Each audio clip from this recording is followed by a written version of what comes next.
When did you discover your partner's business trips were actually something else? I should have known something was wrong when Katie started packing lingerie for her quarterly sales conferences. For 3 years, she traveled with sensible suits and comfortable shoes, conservative blouses, practical flats, the kind of wardrobe that screamed medical supply sales rep attending educational seminars. Then suddenly, she's folding lace thongs into her suitcase for a pharmaceutical convention in Cleveland. New company dress code? I asked, trying to keep it light while watching her pack a red silk dress that still had tags on it. $280 from Nordstrom, according to the receipt I glimpsed. Just want to feel confident, she said, not meeting my eyes. You know how competitive these conferences are. Image matters when you're trying to land big hospital contracts. Katie worked for Meridian Medical Supply, cardiac stents and surgical instruments, not exactly Victoria's Secret material, but I trusted her completely. We'd been together 5 years, married for 2. She'd never given me reason to doubt her loyalty or honesty. She was the woman who still kissed me goodbye every morning and texted me pictures of her lunch from conference buffets. The trips became more frequent over the following months. Phoenix, Dallas, Miami, Las Vegas, San Diego. Always alone, always for training seminars or client meetings or product launches. She'd return exhausted, distant, needing a full day to readjust before becoming herself again. Her phone would buzz constantly with work emergencies that required her to step outside for privacy, even during family dinners. I started paying attention to details I'd previously ignored. The phone calls that ended abruptly when I entered rooms. The way she guarded her laptop, angling the screen away from me like it contained state secrets. How she'd shower immediately after coming home, washing away the scent of airports and conference halls, she claimed. The expensive new clothes that appeared in her wardrobe, outfits far too glamorous for medical device presentations, designer perfume bottles I'd never seen before, a sudden interest in fitness and nutrition that seemed focused on looking good rather than feeling healthy. She started going to bed earlier, claiming travel exhaustion, but I'd catch her texting under the covers when she thought I was asleep. When I'd ask about her trips, her stories became increasingly elaborate, but strangely lacking in specific details about the actual medical content. How was the cardiac catheter seminar? I'd ask. Oh, pretty standard stuff. New technologies, patient outcomes, regulatory changes, she'd say vaguely before changing the subject to what I'd done while she was gone. The breaking point came when her company sent a holiday card to our house. I opened it, expecting the usual corporate message with a generic winter scene and best wishes for the new year. Instead, there was a handwritten note from her boss, Margaret. Thanks for all your hard work this year, Katie. Looking forward to your presentation at the January retreat in Colorado. The cardiac catheter launch should be exciting. Your dedication to the regional accounts has been exceptional. Katie had told me the January trip was canceled due to budget cuts across the entire medical division. That night over dinner, I casually asked about Colorado while we shared takeout Chinese food at our kitchen table. Oh, that got moved to February, she said without hesitation, not even looking up from her low mane. Budget approval delays, you know how corporate works. Everything's on hold until the new fiscal year. I nodded and smiled, but something cold and sharp settled in my stomach like a piece of broken glass. The lie came so easily, so naturally, like she'd been practicing it. While she showered, I checked our credit card statements online for the first time in months. I'd always trusted her to handle our finances. The December Phoenix conference showed charges to a hotel called Desert Romance Suites. I Googled it immediately. Adult couples resort, champagne packages, romantic dinner specials, heart-shaped jacuzzi tubs, no business center, no conference facilities, no medical professionals in sight.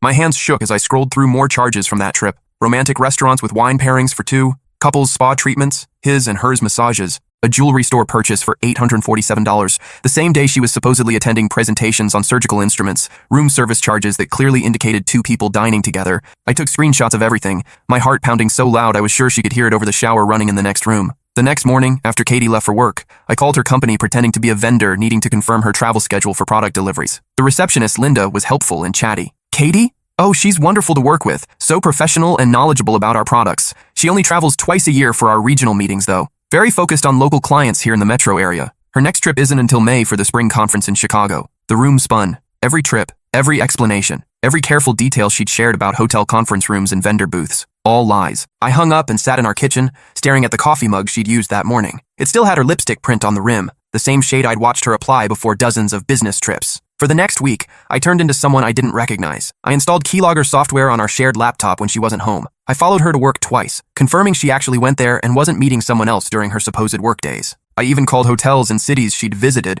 pretending to be her assistant needing to modify future reservations. The pattern emerged like a disease spreading through our marriage. Every business trip was a fabrication. She was traveling somewhere, spending our money, but not for work. The hotel charges, restaurant bills, and entertainment expenses painted a picture of romantic getaways, not medical conferences. I needed to know who she was with. Her phone was always locked with a 6-digit passcode, but I'd seen her enter it hundreds of times while sitting next to her on the couch. I started paying attention, memorizing the pattern of her finger movements. 4 taps, 7293, save, our wedding date. That night, after she fell asleep next to me in our bed, the same bed where we'd planned our future together, I carefully lifted her phone from the nightstand. The text thread was labeled Marcus Work. I'd heard her mention Marcus before, a colleague from another department at a partner company, but these weren't work messages about medical devices or client accounts. Can't wait to see you in Atlanta. Wear the red dress, you know which one. Missing you already. 3 weeks feels like forever. This sneaking around is killing me. Tell David you're going to the Miami conference. I've already booked us the penthouse suite at the Fontainebleau. David, that was me. My name in their messages about deceiving me. I scrolled back months, my stomach churning as their affair unfolded in reverse chronological order.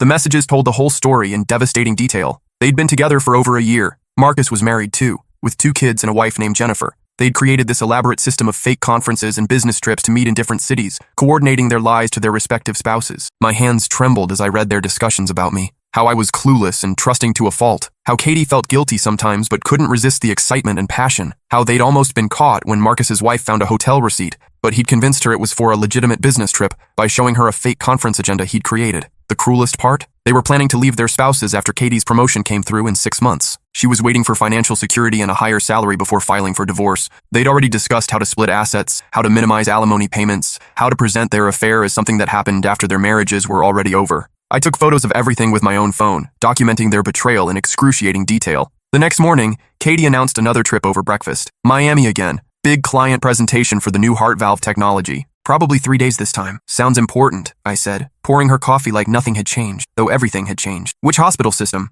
Jackson Health, she said without missing a beat. Their cardiac surgery department is expanding. Another lie. I made a mental note to verify that Jackson Health wasn't even in their client database, but everything had changed. I spent that day creating a detailed spreadsheet of her lies, dates, locations, expenses, contradictions between her stories and the evidence. I printed bank statements, hotel confirmations, and screenshots of their text conversations. I organized everything chronologically, building a timeline of deception that would be impossible to deny. Then I hired a private investigator. I need photos, I told him during our meeting at a downtown coffee shop. Definitive proof for divorce proceedings. My wife is having an affair, and they meet during fake business trips. Richard was in his 50s, a former police detective who specialized in infidelity cases. He was expensive, but came highly recommended. How long has this been going on? At least 13 months, maybe longer. Standard package includes surveillance, photography, and a detailed report. We can track their movements, document their activities, provide time-stamped evidence that will hold up in court. He was thorough and professional. Within a week, I had professional photographs of Katie and Marcus checking into the Fontainebleau in Miami, holding hands in the elevator, kissing by the pool,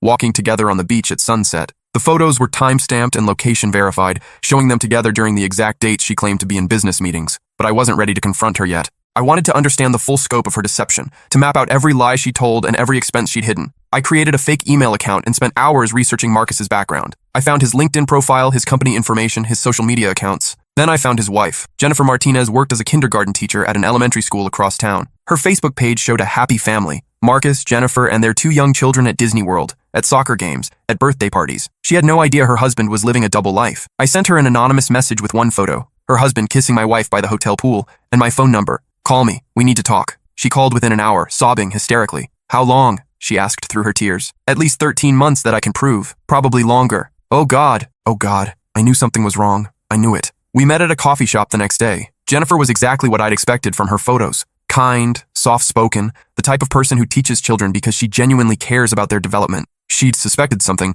but convinced herself she was being paranoid, that Marcus's distance and frequent travel were just stress from his promotion at work. He's been so different, she said, stirring her latte absently. Always working late, always traveling to conferences. He bought new clothes, started working out, changed his cologne. When I asked about it, he said he wanted to look professional for client meetings. We compared notes like detectives working a case. The stories Marcus told her matched Katie's lies to me, almost word for word. They'd practiced their deception together, coordinating their alibis and covering for each other's absence. Jennifer showed me Marcus's credit card statements that she'd printed after receiving my message. Expensive dinners for 2 on nights he claimed to be working late at the office. Hotel charges in cities where he said he was attending solo conferences. Purchases at Victoria's Secret and jewelry stores on days he was supposedly in meetings. What do we do? She asked, her voice small and broken. I'd been thinking about that constantly. We document everything. Then we decide how much they deserve to know that we know. For 3 weeks, we gathered evidence like prosecutors building a federal case. Jennifer installed GPS tracking on Marcus's car using an app she found online. I recorded Katie's phone calls using a voice recorder app whenever she stepped outside to take them,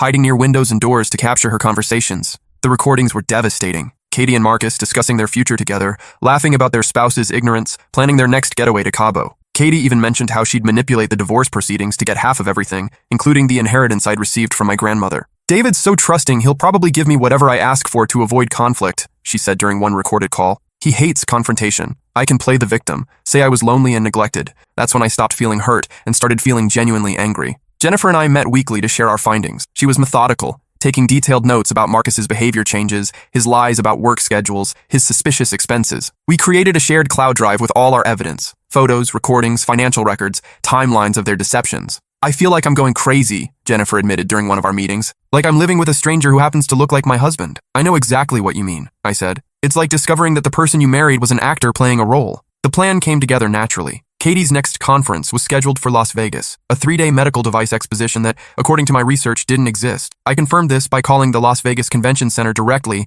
and asking about medical conferences that weekend. Nothing was scheduled. Jennifer and I booked flights to Vegas separately, using credit cards our spouses didn't monitor. I told Katie I was visiting my brother in Denver that weekend, a story she seemed relieved to hear. She probably thought it gave her more freedom to enjoy her romantic getaway. Marcus told Jennifer he was attending a training seminar in Chicago for new sales techniques. Friday evening, we watched them check into Caesar's Palace from across the lobby, hiding behind newspapers like characters in a spy movie. They were giddy, holding hands like teenagers, completely oblivious to our presence 20 feet away. Katie was wearing the red dress Marcus had mentioned in their texts, the one that cost $280. Saturday morning, while they had breakfast by the pool, Jennifer and I went to their room. I'd learned the room number by bribing a housekeeping supervisor with a $100 bill and a story about surprising my cheating wife. The door was propped open for cleaning. I placed a small recording device under the bedside table, a device Richard had recommended for capturing conversations. Jennifer left Marcus's inhaler, which he'd genuinely forgotten at home, on the nightstand with a note. You forgot this. Love, Jay. They'd know she'd been there, but not why or how she'd found them. That evening, we followed them to dinner at Nobu in the hotel. They sat outside on the terrace, completely absorbed in each other, feeding each other sushi and whispering intimately. Using a telephoto lens I'd borrowed from a photographer friend, I captured dozens of photos of them together. Marcus's hand on Katie's thigh, Katie whispering in his ear, both of them laughing at private jokes. Saturday night, we listened from the hallway as they returned to their room. The recording device captured everything. Their passionate reunion, their discussions about leaving their spouses, their plans for a future together. It was painful, but necessary evidence. Sunday morning, they checked out separately. A precaution that seemed pointless given how publicly affectionate they'd been all weekend. We flew home on different flights, maintaining our cover. Monday evening, Katie returned from her conference with stories about boring seminars and networking events. She showed me a conference bag filled with medical supply brochures, props she'd obviously purchased online to maintain her cover story. How was Vegas? I asked innocently while helping her unpack. Vegas? I was in Denver, she corrected quickly, her face flushing slightly. Right, Denver. How was the Mile High City? She launched into a detailed story about a presentation she'd given on cardiac stents, describing slide presentations and audience questions with impressive creativity. Every word was a carefully constructed lie. That night, after she fell asleep, I transferred all our evidence to multiple secure cloud drives. Then I called my lawyer, someone I'd found through careful research who specialized in high-conflict divorces. I need to file for divorce, I said during our early morning meeting.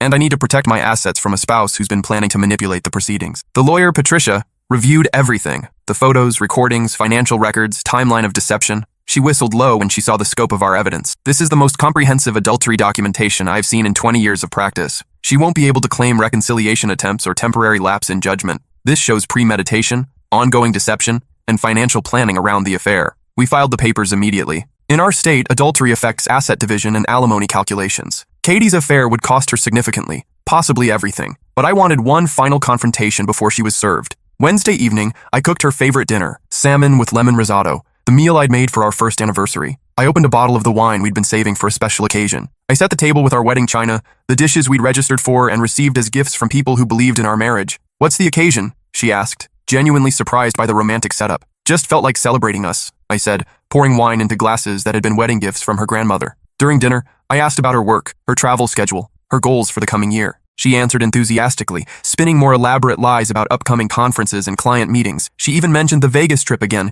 catching herself and correcting it to Denver with a nervous laugh. You seem distracted lately, I said, watching her carefully. Everything okay at work? Just busy, she said. You know how it is in medical sales. Always pressure to meet quotas and maintain relationships. After dinner, I poured more wine and pulled out my laptop. I want to show you something, I said, setting it on the table between us. I've been working on a little project. I opened a PowerPoint presentation I'd spent days creating, titled Katie's Business Trips, A Comprehensive Analysis. The first slide showed a map with pins marking all her supposed conference locations. The second slide showed the same map with pins marking her actual locations. Luxury resorts and romantic hotels, none of which hosted medical conferences. Katie's face went white as she stared at the screen. What is this? She whispered, her wine glass frozen halfway to her lips. I clicked to the next slide, a photo of her and Marcus kissing by the Fontainebleau pool, time-stamped and location verified. Click. Hotel receipts for romantic suites booked under both their names. Click. Screenshots of their text conversations, including their discussions about deceiving me. Click. A recording of her voice saying, "David's so trusting, he'd believe anything. I can manipulate him during the divorce." Katie started crying, mascara streaming down her cheeks. "I can explain." "No need," I said calmly, closing the laptop. "I've already filed for divorce. You'll be served tomorrow at work. Marcus will be served at his office at the same time." She looked up at me with a mixture of shock and terror. "We can work through this. It was a mistake." 13 months isn't a mistake, Katie. It's a choice. A series of deliberate choices to lie to me every single day. I clicked to the final slide, a photo of our wedding day with the caption, "What we had was real. What you've been living is a lie." She begged then, falling apart completely. She promised to end things with Marcus immediately. She offered to go to counseling, to quit her job, to do whatever it took to save our marriage. She swore the affair meant nothing, that it was just physical attraction and escapism. "Too late," I said, standing up from the table. "I'm done being the trusting husband who believes in conference calls from Cleveland." The next morning, process servers found both Katie and Marcus at their respective workplaces. Jennifer had filed for divorce too, using copies of all our evidence. Within hours, their affair was exposed to their colleagues, families, and friends. Katie's boss called her into an emergency meeting. Using company credit cards and claiming fake business expenses for personal trips was grounds for immediate termination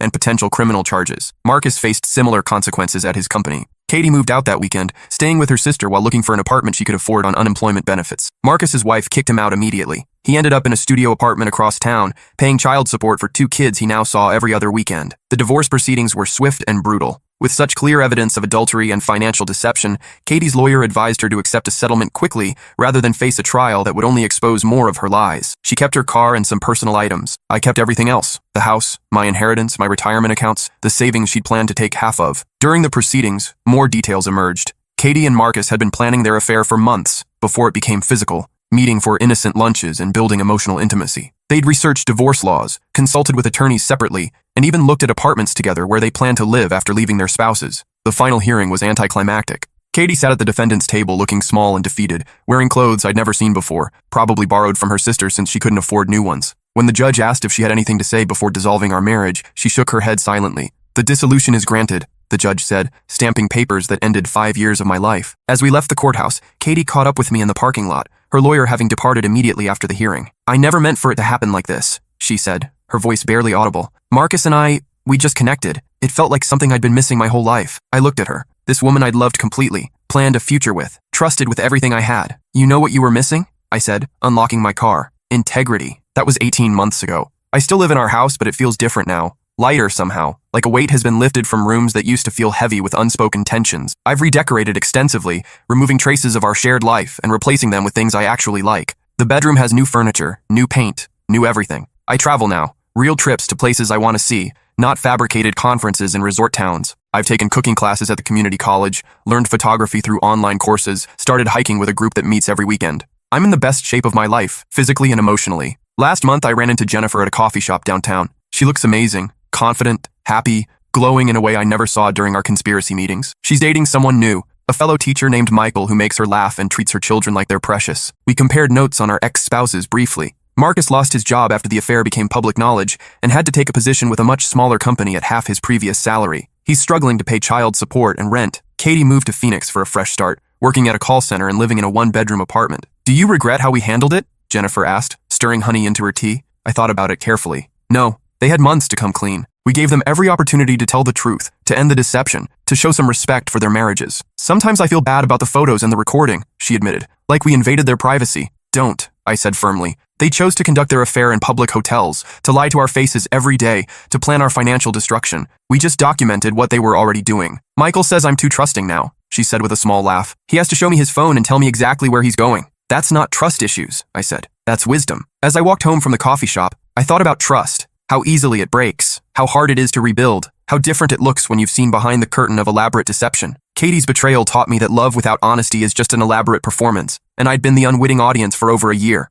I'm dating again now. Her name is Rachel, and she's a nurse at the local hospital where I volunteer on weekends. She knows my entire story, understands my scars, and respects my need for transparency. When she tells me she's working late or visiting friends, I believe her. But I also verify quietly and without drama. Some might call that paranoid. I call it informed. Because once you've seen how easily someone can construct an alternate reality around business trips to Cleveland, how naturally lies can flow about cardiac catheter conferences, how completely a person can compartmentalize their deception, you never quite view trust the same way again. But that's okay. My new life, built on truth instead of convenient fiction, on genuine connection rather than elaborate performance, is worth more than the comfortable delusion I lived in before. Rachel and I talk about everything. She shows me her work schedule, introduces me to her colleagues, includes me in her social activities. There are no mysterious phone calls, no secretive laptop sessions, no expensive clothes with no explanation. When she travels for nursing conferences, real ones that I can verify exist, she sends me photos of the actual seminars, forwards me her flight information, calls me from her hotel room. Not because I demand it, but because she understands that transparency is how trust rebuilds. The house that once felt like a stage set for Katie's performance now feels like a home again. I've hosted dinner parties, game nights, holiday gatherings. Friends comment on how much happier I seem, how much more present and engaged I am. Sometimes late at night, I think about parallel universes. In one, Katie never met Marcus. In another, she confessed early and we worked through it. In a third, I never found that holiday card from her boss. But in this universe, the one where I documented everything and refused to be gaslit about conference calls from romantic resorts, I'm free. Free from wondering where she really is. Free from analyzing every story for inconsistencies. Free from living with someone who could look me in the eye and lie about cardiac stent presentations while planning to take half my inheritance. The betrayal hurt. The lies stung. The discovery process was exhausting. But the truth set me free. And that's worth more than all the fake business trips to paradise that my former wife could ever take.